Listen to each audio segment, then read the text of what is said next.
Binge Audio. Dans un instant, Ciel Montmardi avec Christophe de Chavannes.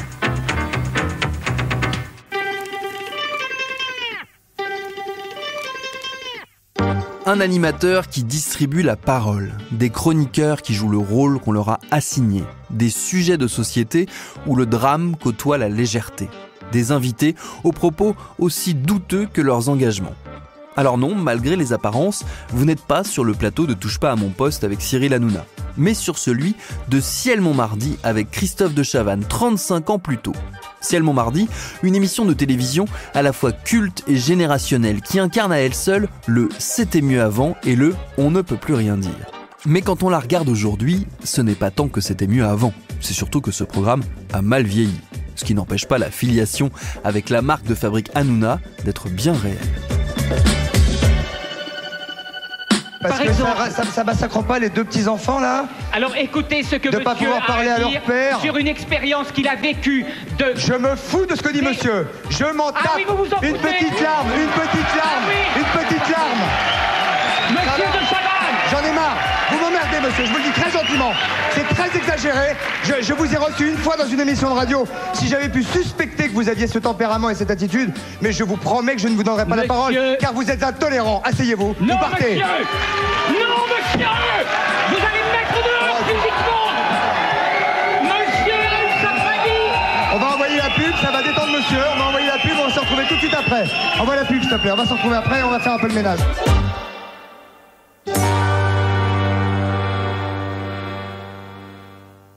En mettant des gens sur des canapés ou autour d'une table pour discuter, de Chavannes n'a pas vraiment révolutionné la grammaire télévisuelle. Mais il a su sentir son époque, ce moment où les Français n'allaient plus se positionner en fonction de leur place sur un échiquier politique, mais en fonction de ce qu'ils pensaient de tel ou tel sujet de société. C'est le moment où les problèmes sociétaux ont commencé à bouger les frontières. Et de Chavannes a accompagné ce mouvement de telle sorte qu'il a changé la manière de faire de la télé. Il a créé de nouveaux codes qui se sont perpétués pour le meilleur et pour le pire.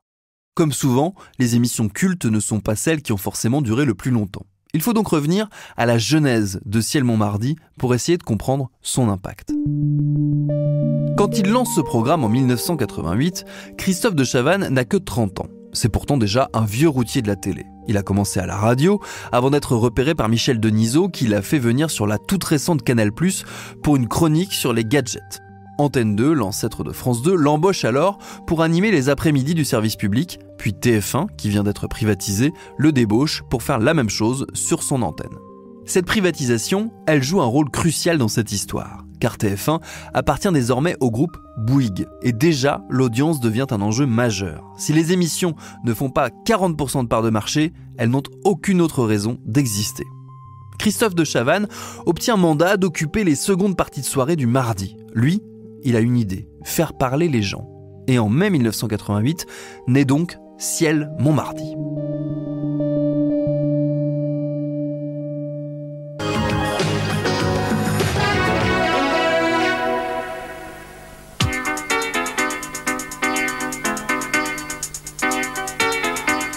L'émission est en direct, c'est important de le souligner, avec un invité principal, un acteur, une actrice, un chanteur, une chanteuse, une vedette quoi.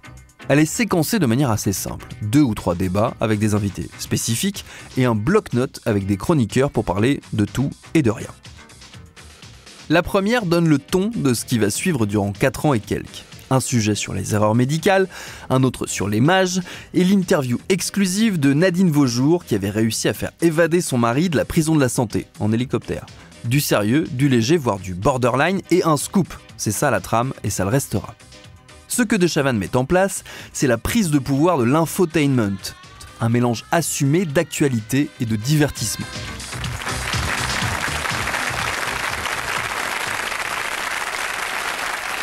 Bonjour, bonsoir. Nous sommes ensemble jusqu'à la fin de cette émission.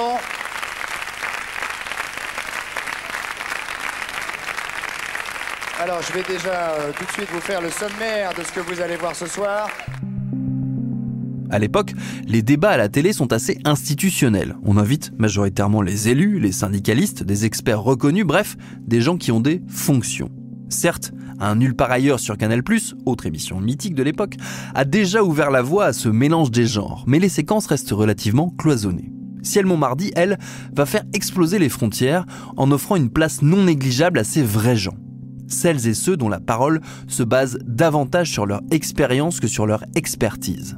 Mais le programme ne va pas que leur donner la parole en les faisant intervenir dans le public ou par téléphone. Il va tout mettre dans un shaker, secouer l'ensemble pour donner un cocktail explosif. Alors c'est vrai, Ciel Montmardi va mettre sur le devant de la scène des sujets de société qui n'avaient pas leur place jusqu'à présent.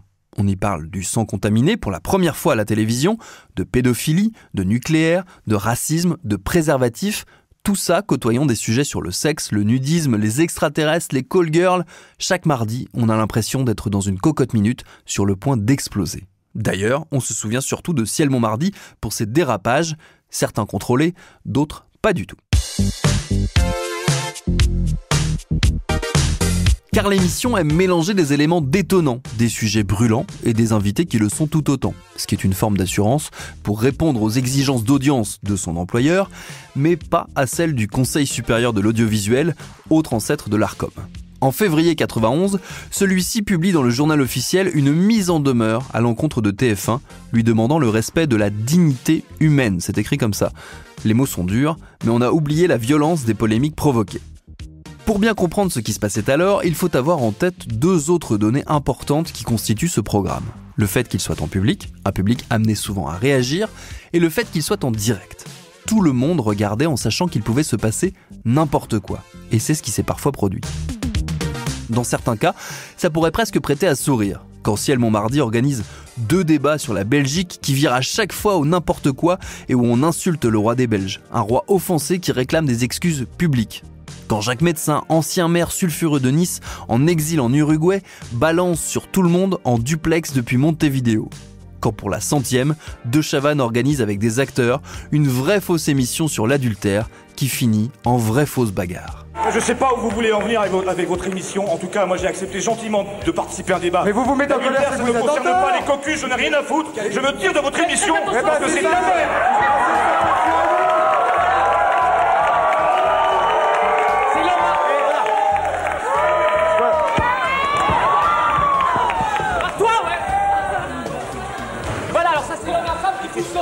Arrêtez, calmez-vous.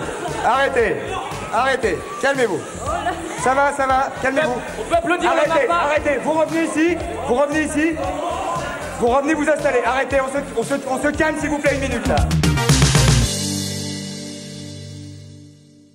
Et d'autres fois, ça ne fait pas sourire du tout.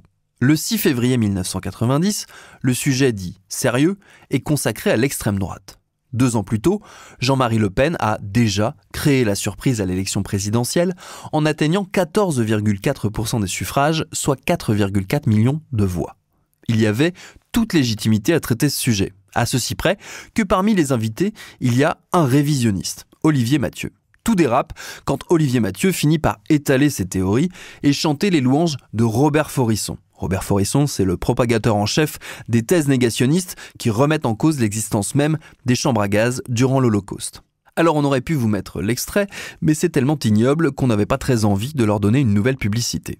L'émission finit en bagarre générale dans le public, composée pour partie de membres du GUD, cette organisation étudiante française d'extrême droite ultra-violente. Christophe de Chavannes regrettera le pugilat, mais pas le débat, qui selon lui a montré ce qu'était l'extrême droite en France. Il lui a aussi donné une tribune sans pareil. Autre exemple, en 2000, Ciel Montmardi tente un comeback éphémère après 8 années d'interruption. Pour la première de ce retour, De Chavannes veut organiser un débat sur le féminisme. Mais là, il ne fait pas que jouer avec le feu, il allume la mèche en permettant à Alain Soral, essayiste déjà sur la pente de l'antisémitisme, d'être dans le public et d'intervenir contre l'avis de son invitée Isabelle Alonso. C'est un traquenard pour elle. Pourquoi est-ce que ce monsieur est raciste? J'aurais juste comprendre ce que vous avez été là, ce que vous avez approché. J'ai pas dit raciste, je fais un parallèle entre le racisme et le sexisme. J'ai déjà eu affaire à ce monsieur sur plusieurs plateaux de télévision. Bien sûr, à des émissions sérieuses d'ailleurs. Dans lequel il parle des femmes en parlant de pétacisation de la société, il emploie ce genre de termes. C'est vrai ça? Et c'est le genre de tribune inespérée pour tous ces extrémistes qui peuvent ainsi délivrer au grand public leurs idées nauséabondes. Alors, ce n'est pas comme ça tous les mardis soirs, mais il est certain que tout est possible, comme dirait Jean-Marc Morandini. Au plus fort de sa première vie, entre 88 et 92, Ciel mon mardi rassemble jusqu'à 7 millions de téléspectateurs. Elle s'arrêtera au faîte de sa gloire. Clairement, elle a fait le tour de toutes les polémiques et de tous les sujets bizarres possibles. De Chavannes enchaîne avec une autre émission, Coucou c'est nous, une sorte de version gentille de Ciel mon mardi en quotidienne à 19h. Encore un succès qui doit aussi beaucoup à la bande autour de lui.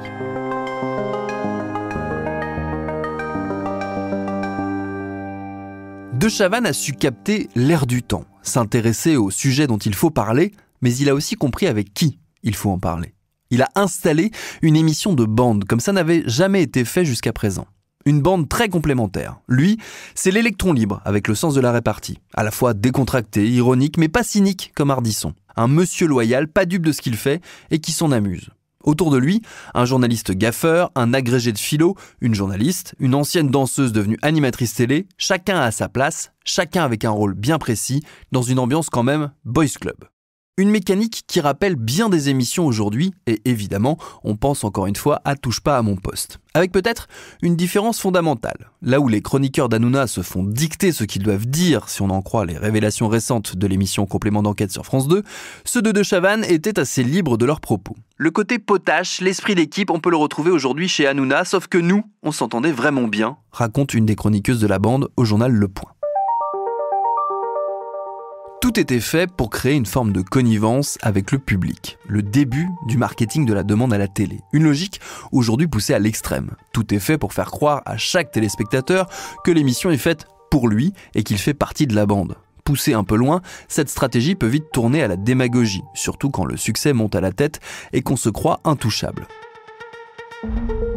C'est une autre des caractéristiques des animateurs producteurs nés à la télévision française dans ces années 90. Ils sont à la fois stars de l'antenne et chefs d'entreprise à l'ambition acérée. Ils ne supportent plus la critique qui peut porter atteinte à leurs intérêts financiers en plus de toucher leur ego. Alors un jour, quand De Chavannes découvre dans Télérama un article qui lui déplaît, il donne rendez-vous à son auteur dans un café pour en discuter. Et il lui balance 2 tartes à la crème tout en filmant la scène. Alors certes, c'était pour la déconne, mais aujourd'hui la menace envers les journalistes fait partie de la panoplie usuelle des réactions. Malgré tous les échecs et les plus rares succès qui suivront dans sa carrière, De Chavannes sait qu'il a marqué la télévision française. Et la paternité de cette nouvelle manière de faire de la télé, il la défend encore aujourd'hui quand on compare ses émissions à celles d'Hanouna. Ce qui vaut aux 2 hommes de nombreuses embrouilles par médias interposés.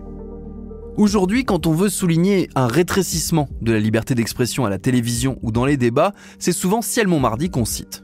Comme on cite Coluche quand on parle d'humour. Il se dit qu'une émission comme celle-là, elle ne serait plus possible aujourd'hui.